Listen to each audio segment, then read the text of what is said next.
well, and I think he lost a little bit of composure during the fight. But it was a fantastic win for Ashley. He done what he had to do, and certainly everybody here was very, very, very well entertained in a real tough, hard-fought contest.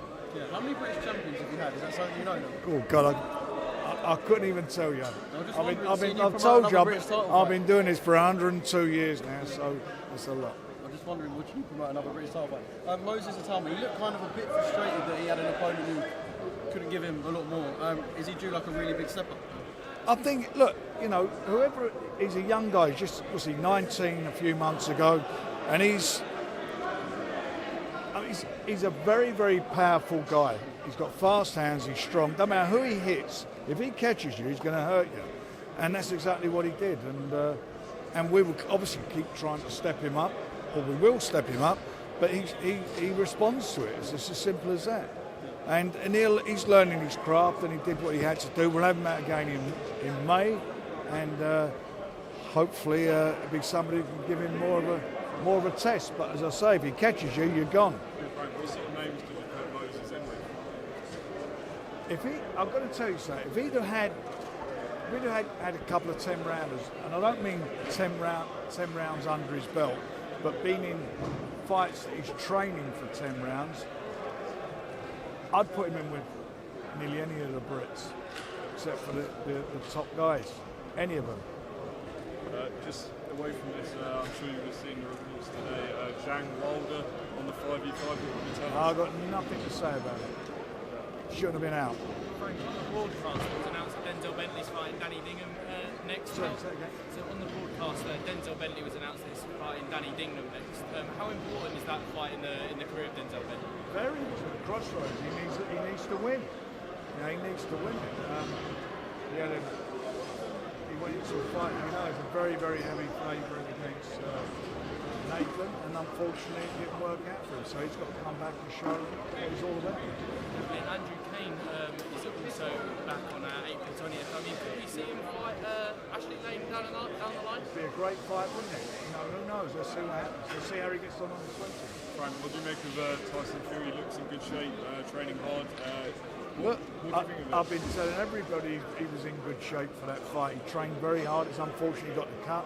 The good thing about the good to come out of the bad is that he's not got to lose any weight as such for the 18th of May. He's in really good nick, and I think in a perverse way it's going to be better for him on the 18th. Frank, both Royston and Moses, they're almost racing to break Naz's record as youngest British world champions. By the end of the year, maybe get them some of the leftovers of other top contenders, maybe sort of guys like Jared Anderson and Justice Hooley have beaten, for example, for Moses. Well, we will see. As I say, for me, it's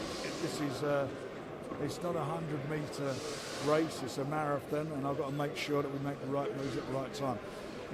Both of them are young guys, and we're bringing them along correctly, and I will continue to do that. They've got good they've both got good trainers. They've both, got sensible people around them, good families around them. And we'll make sure that we provide them with the right opportunities at the right time, because boxing's all about timing. Frank, any word on Philip Hergovich versus Daniel Dubois? Earlier in the week, Ronnie Shields did report that was likely for June the 1st. Any sort of comment on that and how likely it could be? He knows more than me. All right, last question. Frank, in terms of lightweight, obviously we've seen Sam Notes is boxing next month, Mark Chamberlain boxing Riyadh. How do you sort of see that kind of going in terms of domestically? Sorry, could you say it again? I didn't. So we've had Mark Chamberlain box recently, and Sam Notes is back out next month. In terms of that domestic scene as a bridge towards world level, European level, how do you kind of see that going? I see that as a fight happening, I believe, by the end of the year, and I think it's going to be something extra special. They're two really good young contenders. I think both of them have got the ability to win world titles, and I would like to see it be for a significant title or a final eliminator for a world title. I genuinely think it will happen, and I think you're going to get a cracking fight out of it, because they both are quality fighters. Frank Love, sorry, last one from me. Thank you. Usyk's promoter still not convinced that Fury's going to turn up in May. Can you put any rest to that, reassure us in any way?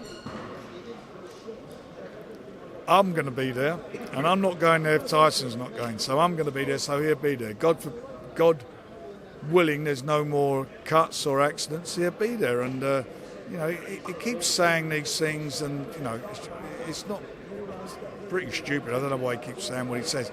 The fight, Tyson got cut, got stitches put in his eye, and I don't know how many more times we've got to, what does he expect him to do? And that was it. So he's training, he's back in training, and he's training hard for the fight on the 18th of May, and on the 18th of May he's going to become the unified champion by stopping his man, and then we won't hear any more of that nonsense again. And he's looking good at the minute as well, isn't he? He is, but that's only because of the training camp that he had.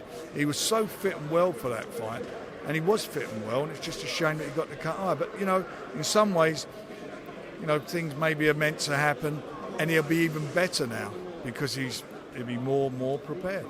Thank you very much. Pleasure.